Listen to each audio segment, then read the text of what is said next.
भैया सबसे बड़ा रुपया। दोस्तों ये कहावत इस समय दिल्ली के विधानसभा में सबसे ज़्यादा प्रचलित है और सबसे ज़्यादा प्रचलित विधानसभा भी केजरीवाल के इस विधानसभा सीट यानी नई दिल्ली विधानसभा सीट से है।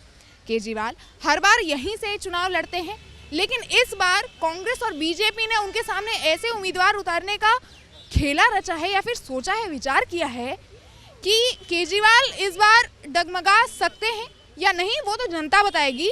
लेकिन हम आपको बता दें कि कांग्रेस ने शीला दीक्षित के बेटे संदीप दीक्षित को जो है यहाँ से उम्मीदवार बनाया है और हो सकता है कि बीजेपी जल्दी उम्मीदवार का अपने ऐलान करे, जो कि परवेश वर्मा हो सकते हैं।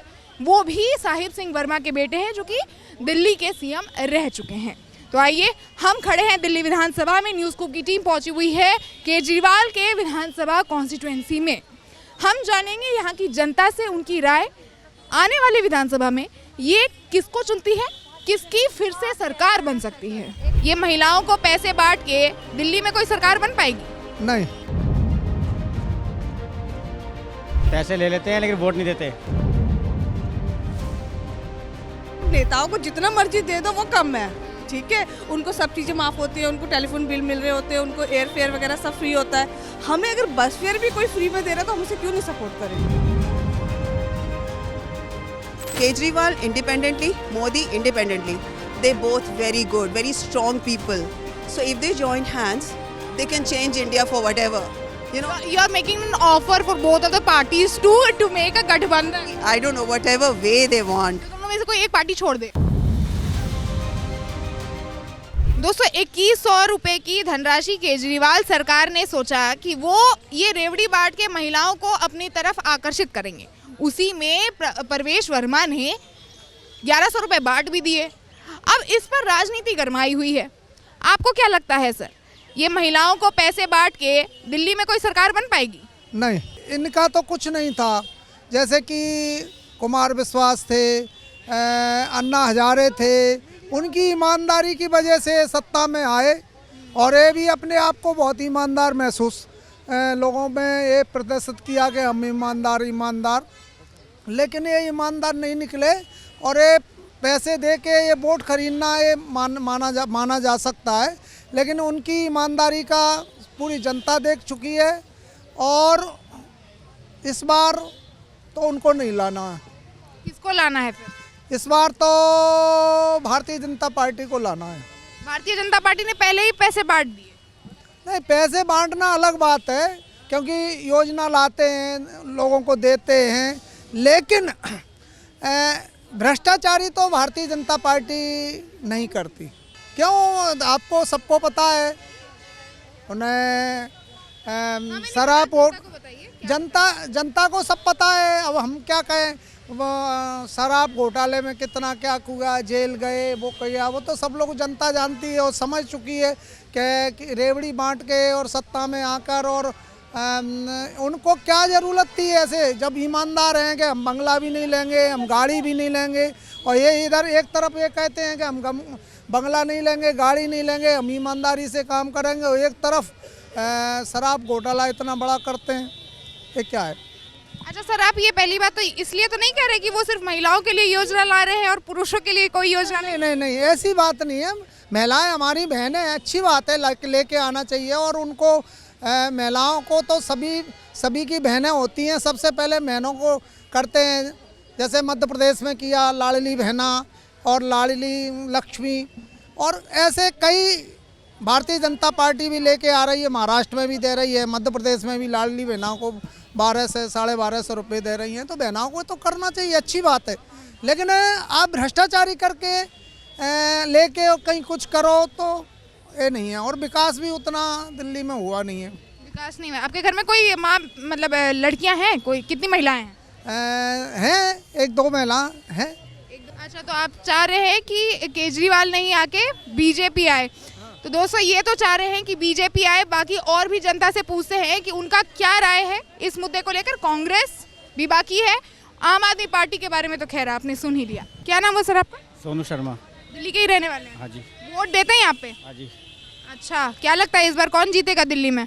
केजरीवाल ही जीतेगा। केजरीवाल जीतेगा। क्यों लगता है ऐसा? क्योंकि उसने महिलाओं के लिए बहुत सुविधा कर रखी है इस टाइम।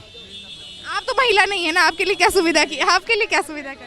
घर में तो हैं, अच्छा, इसलिए अब तो उन्होंने कह रखा कि 2000 रुपये हर महीने लेडीज़ घर में आएंगे। बीजेपी ने तो पहले बांट भी दिया 1100 रुपए। हाँ तो बीजेपी तो हम तो बीजेपी के साथ हैं, लेकिन हमारी लेडीज़ से नहीं है ना साथ में, वो तो उसके साथ है झाड़ू वाले के। क्यों नहीं है? अरे आप बीजेपी के साथ हैं और आप बीजेपी को वोट नहीं दीजिएगा, ये क्या बात हो गई? हम तो दे देंगे, हम तो कट्टर बीजेपी है, लेकिन लेडीज़ से नहीं देती ना। कौन नहीं देती? लेडीज़ लेडीज नहीं देती, लेकिन लेडीज तो जाके वहाँ पैसे ले रही थी जब परवेश वर्मा के घर में बांटे जा रहे थे। तो पैसे ले लेते हैं लेकिन वोट नहीं देते। पैसे ले लेते हैं, वोट नहीं देते, ये तो बहुत ही अजीब बात आपने बता दी है। हाँ जी। आपके घर में ऐसा होता है? आपकी कोई घर में लेडीज जो है वो ऐसा करती है? नहीं, आप करती है मैम, आप लेडीज है। चलिए आप बताइए, आप केजरीवाल को सपोर्ट करेंगी या फिर आप बीजेपी को सपोर्ट करेंगी? केजरीवाल को ही करूँगी। केजरीवाल को क्यों करेंगी आप? मुझे तो फायदा केजरीवाल से है ना।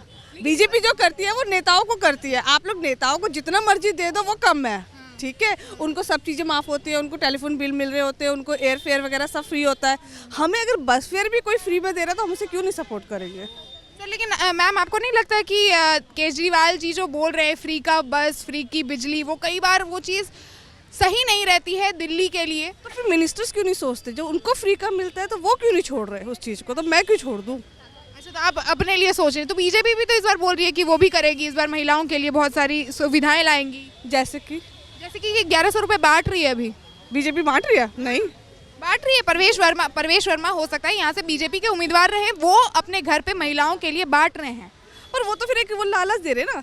केजरीवाल लालच नहीं दे रहे। केजरीवाल लालच ऐसे नहीं दे रहा, वो पूरे आपको 5 साल दिए उसने, बिजली का करा उसने, पानी का करा है उसने, लेकिन वो पानी के लिए इलेक्शन के टाइम पर आपको दे दिया और उसके बाद खत्म कर दिया, ऐसा नहीं करा ना उसने। लेकिन केजरीवाल जी तो बोल रहे थे कि वो पानी को उस तरीके से वो वादे पूरे नहीं करवाए। उन्होंने खुद एक्सेप्ट किया है कि वो वादे उस तरीके से पूरे नहीं कर पाए जिस तरीके से वो उन्होंने। अभी दिल्ली में ना चुनाव होने वाले हैं, you know Delhi elections are going to held in next month probably.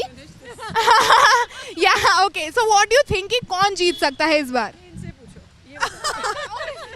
No, I see what my motive would be to see the plus and minus of each candidate and the leadership. If we are looking at the current CM or the previous CM, then we should see what work has been done by them, and obviously the negatives, what bad is done by him, as we see for the center, what good is done and what bad is done. So I think everybody should be able to make it out, you know, whom to vote for. So what do you think? What are the negatives and positive vibes of right now, which the current CM is? See, I find quite positives because I see the condition of schools and hospitals, and because my daughter is a doctor, and I know when we used to go to her hospital in the Delhi government, she's in MAMC. So, I mean, the condition of the hospital was really bad. And now when we see there is hygiene, there is cleanliness, there are facilities, there are medicines, there are, you know, so there is a lot of improvement. Similarly, I've heard, I haven't been, the schools have also, you know, become very good. And overall, I see Delhi is good, apart from, you know, the migrants, of course, which are eating away the resources. So I think whichever government comes, this problem is going to remain. You know, if there are migrants who are eating up the resources of our country, then there will always be a deficit. So you can't blame a leader for that, but there have to be good law. So what do you think about the revdis which are free? Allegations are going on in between BJP and Kejriwal that they are spreading free revdis and that's why they are attracting the, you know, voters. What do you think about this? Maybe this has come into limelight that this is a freebie that is being distributed by Delhi government. But I think this is happening everywhere. So you can't just pick and choose that this one's doing, that one's not. Everybody is doing. All the leaders are doing. So it is whom you can, you know, identify. So you need identification everywhere. If Have you identified till date? No, I don't spend so much time on this because, I mean, I know I keep reading newspapers. So what comes into my knowledge, I keep it. Otherwise, which is not publicly there, I really can't comment. Do you think is there a chance to come BJP in this election? Looks like we admire. I personally admire because this free revdi culture is not at all. It should not be promoted. Reason being, Delhi Jal Board was always in profit. Before the Kejriwal government took over, it was in profit. Now it is also running in loss. Why? We have to look into that. The free bus seva which Kejriwal has started. Now DTC is also running in losses. They are not able to pay salary to their drivers and conductors. Why? The budget which was supposed to be in, they always say is in a surplus. Even right now, Waqf board members are also coming to. They are not got their salary out. What he promised was salary to the Maulanas or Maulvis, whatever you call them. He's not paying them also. 2100 which he promised to Punjab ladies, he's not yet started. So how can he promise that to Delhi people? He said there is a lot of difference in his promising and actually delivering it. He said कचरे का पहाड़ बने हुए हैं, ये मैं सब हटा दूंगा. क्या हुआ? Has he really started that? Nowhere. Nowhere has he started that. There are proper roads. I am from Dwarka, like we've got a house in Dwarka. Proper roads are there, and last year they just dug up all the roads to redo them. Why? Why are you destroying the roads which are properly done? Okay, फिर वो road बने वापस से. अभी बने हैं recently, and for a long time there were no roads where there were proper roads, proper colony roads. They were all dug up. And now they have been done. So for a lot of time, there were no roads, and we were put into inconvenience. Really very sad, but आज तक मैं बोलता था शीला दीक्षित के घर में इतने toilets हैं, इतने एसीज हैं, मेरे घर में कितने हैं? क्या मैं देख रहा हूँ मैंने अपने घर में कितने लगा लिए? जिनके खुद के घर शीशे के होते हैं वो दूसरे के घर पे फेंकते, दूसरे पे पत्थर नहीं फेंकते. He came with lot of promises, and I personally admired him. First time I also voted for him, but not after that. Once I realized इन्होंने तो कांग्रेस के साथ ही हाथ मिला लिया, जिनके लिए कहते थे कि शीला दीक्षित के घर में इतने एसी हैं, भैया टॉयलेट में एसी की क्या ज़रूरत है, तो तुम उनके साथ हाथ क्यों मिला रहे हो? अगर मैं सही हूँ तो मुझे नहीं मिलाना चाहिए था. Now they are claiming कि अभी कांग्रेस बीजेपी के साथ मिली हुई है. That's a part of a joke, I think. But anyways, I would like to ask you, what do you think about Modi government? Because you are living in the USA and everyone is telling कि everybody is very positive. Yeah, but everyone is telling कि मोदी जी के आने से बहुत देश सशक्त हुआ है. What do you think about? No, I agree.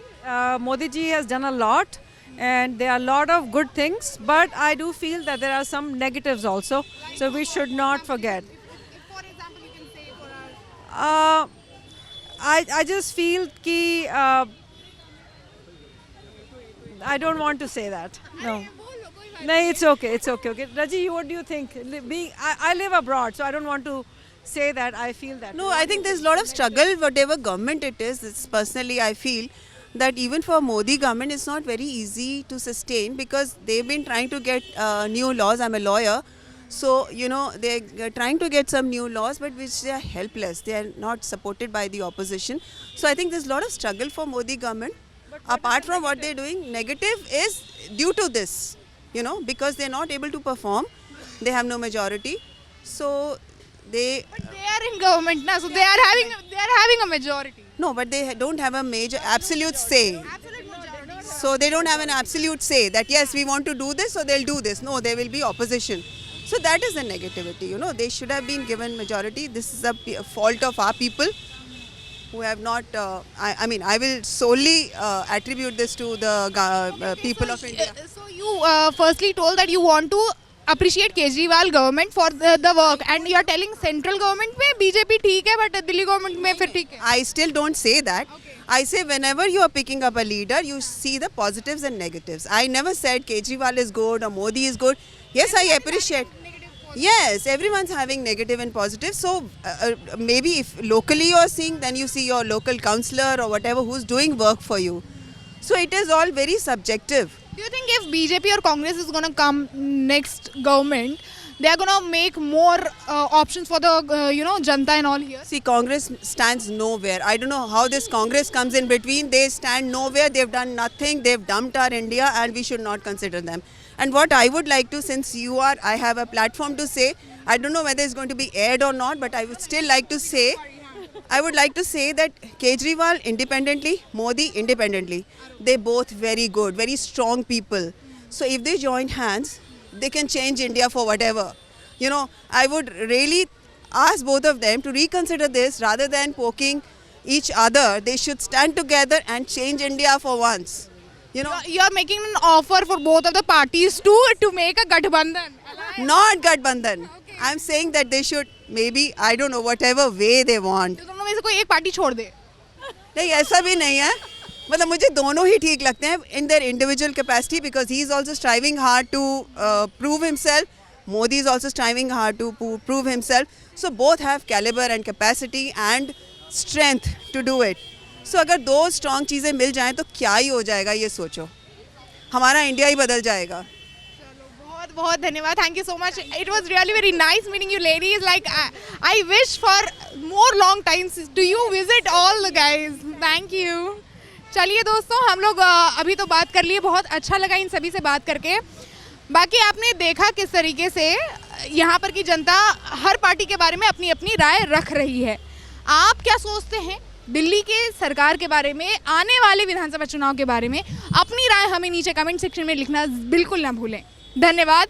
News scoop की टीम पहुंची हुई थी दिल्ली के विधानसभा न्यू दिल्ली में. मैं गेटी भाविया, कैमरामैन इमानुअल सैमसन के साथ. धन्यवाद.